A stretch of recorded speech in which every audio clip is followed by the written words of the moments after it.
So texts. If you wanted to put all the texts online, well, you have to ask sort of, well, how much is there? And how hard would it be? The largest library in the world is the Library of Congress. Library of Congress, between 26 and 28 million volumes.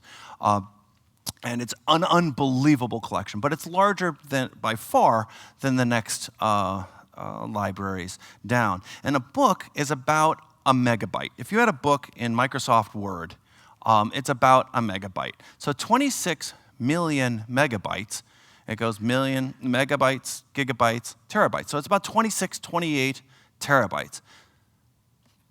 That's about this big. You could put it in a single shopping cart in Best Buy and not go completely broke. You could have all of the words in the Library of Congress.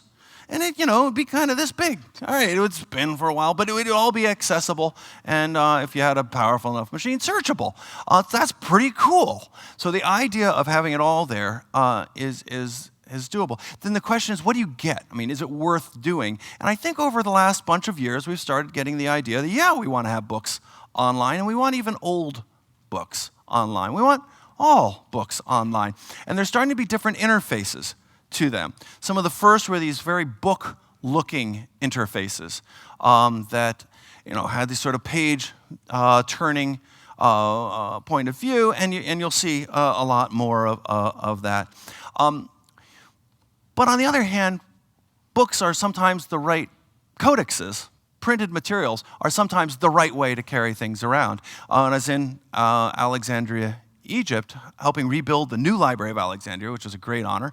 I got to meet with one of the benefactors, Mrs. Mubarak, and she said, "But I love my books." And I understood that, yeah, okay, we're going to have to go and print the books back out again. So I said, okay, give us a few months, and we'll come back and make a bookmobile work. So this is a print-on-demand bookmobile. So you can download, print, and bind a book. And a book, about a short book, costs about $1 a book. At $1 a book, to download, print, and bind means that you can give books away, that they don't become rare resources anymore in some fundamental sense, and they start looking pretty good. And actually, I brought a bunch. So if you pass them around, and if you really like them, just put one in your pocket and read it, because frankly, it only cost me $1 a book. Here. So the idea is you can actually print these things back out again. There are now a couple of these in India.